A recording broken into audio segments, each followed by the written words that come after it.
So I finished pushing on the upper sacrum, applying about 15 pounds of force for almost 3 minutes. Just a couple seconds shy of 3 minutes.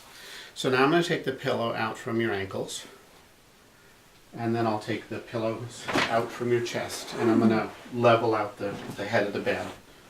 Okay, so now we're in the same position as what we used. And the first thing I'm going to do is test the tone of the sacrotuberous ligaments. And now I can indent that ligament slightly. So that's a normal property of the sacrotuberous ligament. We know that that's softened. And now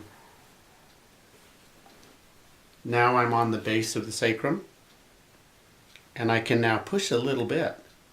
There's a little bit of movement when I do that, and now I'm going to do a forward spring test.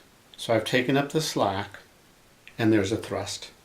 And I can spring it forward, and it bounces right back.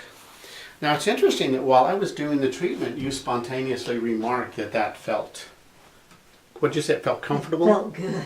Felt good, okay, excellent, excellent. So let's have you step down and then do the backward bending again, please.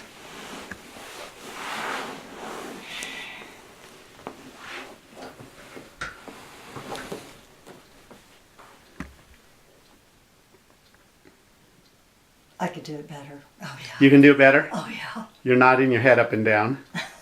So elaborate a little bit. It just feels like it's not as, it's looser. It's looser. It's looser. Beautiful. Yeah, beautiful. Yeah. So I would predict that increasing forward bending of the sacrum, which they call nutation also, I would predict that increasing that motion would increase backward bending motion of the lumbar spine. Yeah, absolutely. Also looser. called lumbar extension. A lot looser. So thanks for letting me demonstrate this. I appreciate it. Thank you.